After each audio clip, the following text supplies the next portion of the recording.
If you ask someone in Britain, America, or Japan what Australian beer is, they will almost certainly say Foster's. The kangaroo on the can, the cork hat, Australian for beer. One of the most recognisable beer brands on earth. But if you walk into a pub in Sydney, Melbourne, or Brisbane and order a Foster's, the barman will look at you like you have just asked for a meat pie at a sushi restaurant. Because Foster's is not Australian. And it never really was. The greatest lie in advertising history was put on a beer can. Founded by two Americans from New York, sold after just 1 year, never Australia's favourite beer, now owned by a Japanese company, brewed in Texas and Canada, and somehow the United Kingdom's second biggest selling lager. So how did a beer that Australians do not drink become the most famous Australian beer on earth? It starts with two brothers who sailed into Melbourne in 1886 with £48,000 worth of refrigeration equipment and a plan that would fall apart in 12 months. William and Ralph Foster arrived in Melbourne in 1886 with a plan that sounded more like a science experiment than a brewery launch. They weren't local lads. They were Irish-American brothers straight out of New York, and they brought with them a German-American brewmaster and a refrigeration engineer named Frank Ride. Their target was a city where the beer was warm, the summers brutal, and the pubs packed with English-style ales that drank like liquid bread. The Foster brothers didn't just want to sell beer, they wanted to sell cold lager, a drink almost nobody in Australia had tasted, served at a temperature most drinkers had never experienced. To do it, they imported every scrap of brewing machinery from the United States, steam-driven kettles, bottling lines, and most importantly, a state-of-the-art refrigeration system. The price tag was £48,000.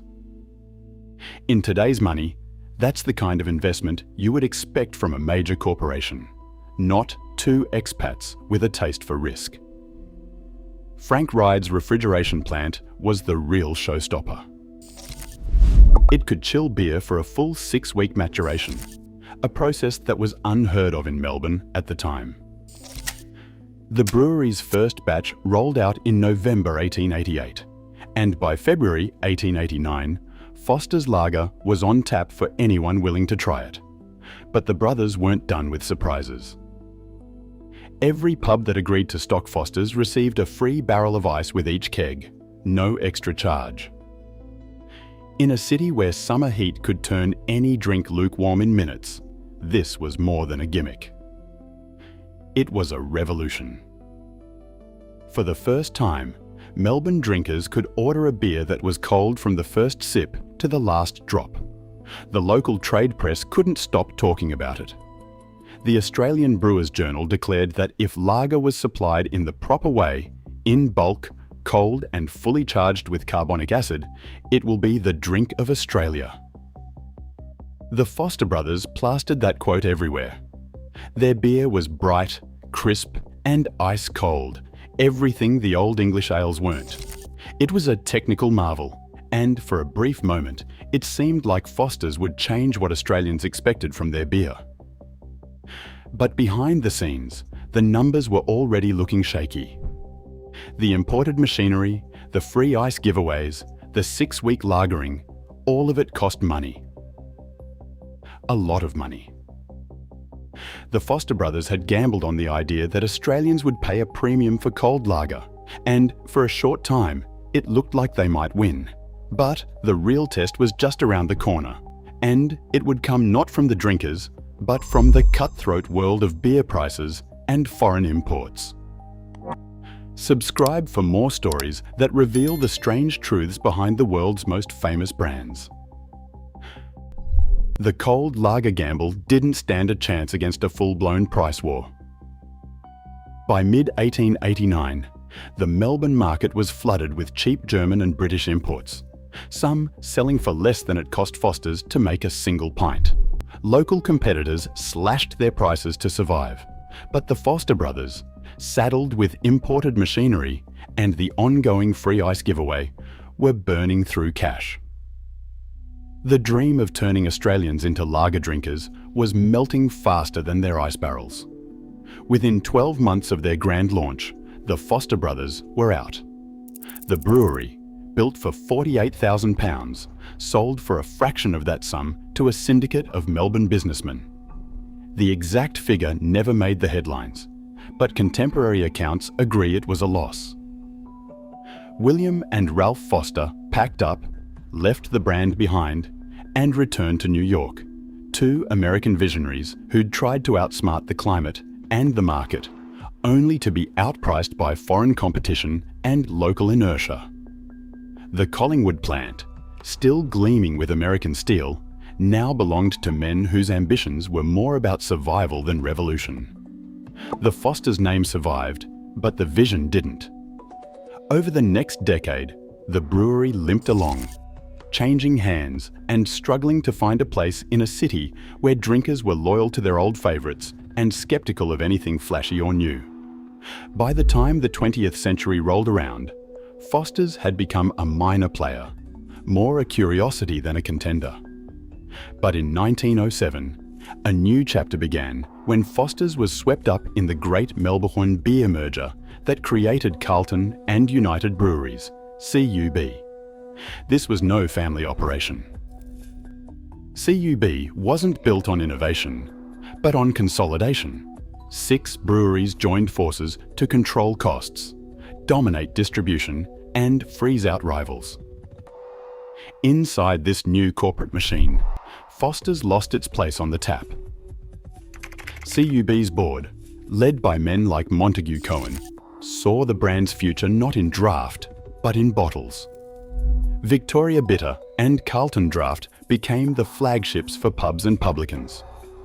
Foster's, meanwhile, was pushed as a premium bottled lager, a status symbol for the dining table or the export crate, not the local bar.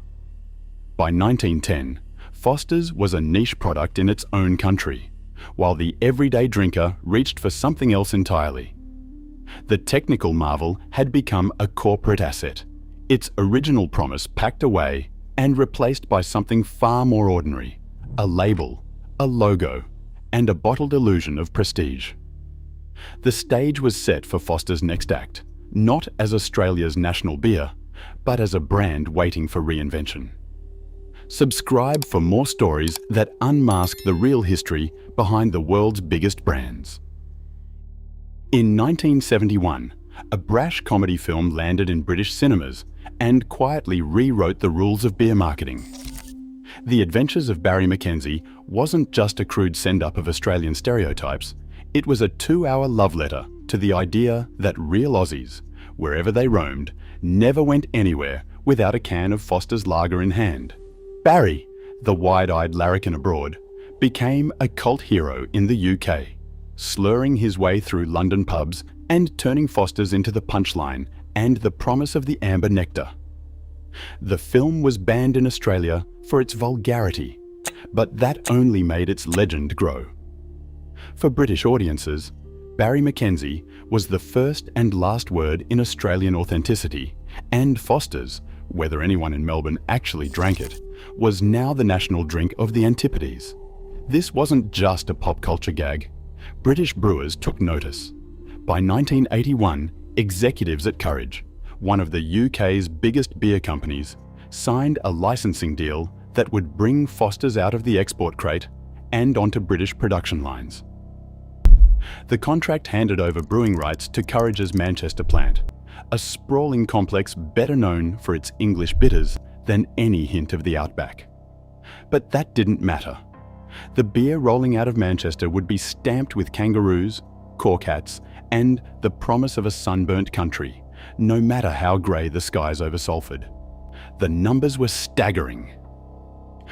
Courage poured millions into new capacity, betting that British drinkers, primed by Barry Mackenzie's antics and hungry for a taste of Aussie bravado, would lap up Foster's by the pint.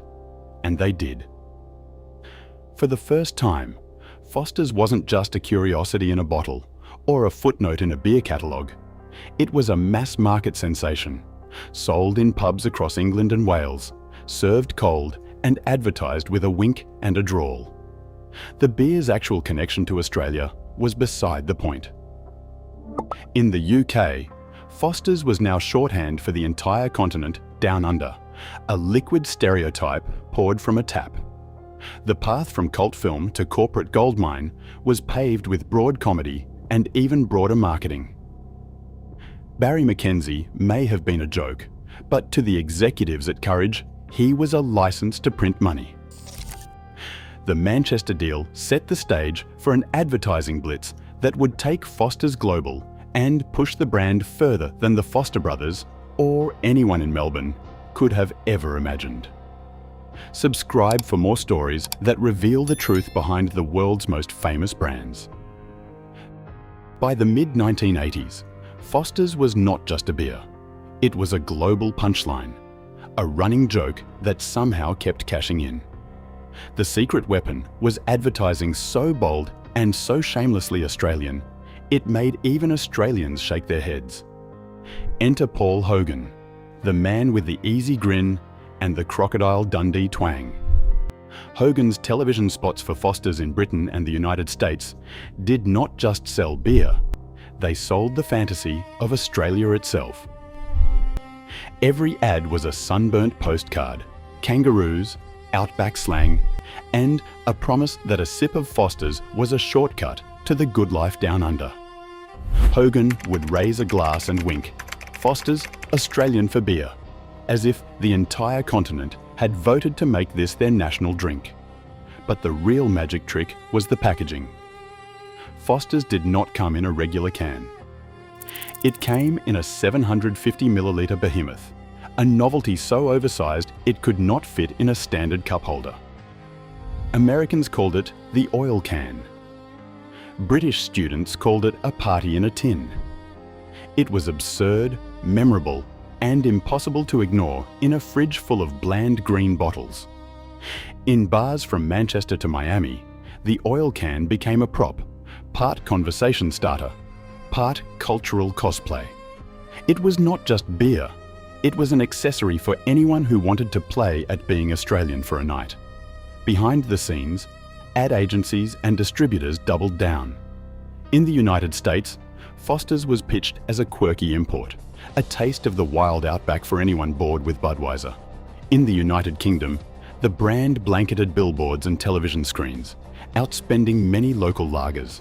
By the late 1980s, Foster's had become Britain's second best-selling lager, trailing only Carling. The numbers were staggering. Hundreds of millions of pints poured, the vast majority brewed not in Melbourne, but in Manchester. This was mass marketing at its most audacious. Foster's did not just sell a drink, it sold an identity that hardly existed in Australia, but thrived wherever the ads ran. The greatest lie in advertising history was put on a beer can, and the world lined up for a taste. Subscribe for more stories that peel back the labels on the world's most famous brands. Ask a Melbourne publican what's on tap, and you'll get a list that reads like a roll call of local heroes. VB, Carlton Draught, maybe a Tooheys or XXXX if you're north of the Murray. But Foster's? You'll get a raised eyebrow and maybe a story about a tourist who didn't know any better. By the early 2000s, Foster's had become a ghost in its own country. The tap audit of 2002 made it official. Foster's was pulled from nearly every pub in Australia. The draft contracts were up, the kegs stopped rolling, and the last few publicans pouring Foster's were left with empty lines and a shrug. For regulars, it was barely a footnote. The real action was always at the taps pouring VB or Carlton, not the bottle marked as a premium import in its own backyard. The numbers tell the same story. By 2002, less than 1% of Australian beer sales could be traced to Foster's. In Victoria, the birthplace of the brand, fewer than 30 pubs kept it on tap. In Queensland and New South Wales, the figures were even lower. The beer that sold itself to the world as Australia's signature drop was, at home, a rare sight, more likely to be found in the international aisle of a supermarket than behind the bar. When Asahi revived Foster's Classic in 2014, the move was pitched as a return to heritage, a nod to the old days of ice-cold lager and the mythic Aussie pub. The campaign rolled out with a wink and a promise, but the nostalgia didn't stick. The relaunch lasted less than a year before being quietly shelved. For most Australians, Foster's was a brand you remembered from overseas ads, not from any night at your local. Ask a barman about Foster's and you'll get a dry laugh. If someone orders one, I know they're not from around here. The irony is hard to miss. Foster's, the beer that conquered the world's imagination, couldn't even hold a bar stool at home. Subscribe for more untold stories behind the world's most famous brands. Ownership of Foster's has become a global relay race, with the brand passed from one corporate giant to the next. In 2011, Foster's Group, by then a shadow of its former self, was sold to SAB Miller, the London-based brewing powerhouse, for nearly 10 billion Australian dollars. That deal was less about nostalgia and more about scale. SAB Miller wanted a foothold in the Asia-Pacific, and Foster's, with its mythic export cachet, fit the bill. But the ink was barely dry before another takeover swept through. In 2016, AB InBev, already the world's largest brewer, swallowed SAB Miller in a $100 billion mega-merger. Foster's now belonged to a Belgian and Brazilian conglomerate whose main business was global domination, not Australian authenticity. In 2020, AB InBev offloaded its Australian operations, including Foster's and the rest of Carlton and United Breweries, to Japan's Asahi Group for 16 billion Australian dollars. The brand that once promised a taste of outback freedom now answered to a Tokyo boardroom and a network of licensing agreements that stretched from Manchester to Texas. Asahi's press releases boasted about heritage and local pride, but the reality was clear. Foster's was brewed wherever it made the most business sense, not where the story began. Today, Foster's global sales hover around 500 megalitres a year, a figure that dwarfs its footprint in Australia. The United Kingdom remains its single biggest market, with Foster's brewed under licence in Manchester and poured in pubs across Britain. In the United States, Molson Coors produces the beer at plants in Texas and Georgia, while Heineken handles European distribution. The brand's Australian production is a footnote, limited to small bottling runs for supermarket shelves and the occasional nostalgia campaign. The world's most Australian beer is now a global commodity, brewed almost everywhere except the country, on the label. Subscribe for more stories that reveal the truth behind the world's biggest brands. Foster's is the world's most Australian beer, created by New Yorkers, sold after 1 year, brewed overseas, and barely touched by Australians themselves. The greatest lie in advertising history was put on a beer can, and still sells by the millions. Today, global myth outpaces local reality. When you hold a Foster's, you're holding a brand, not a nation. Subscribe for more stories that peel back the label.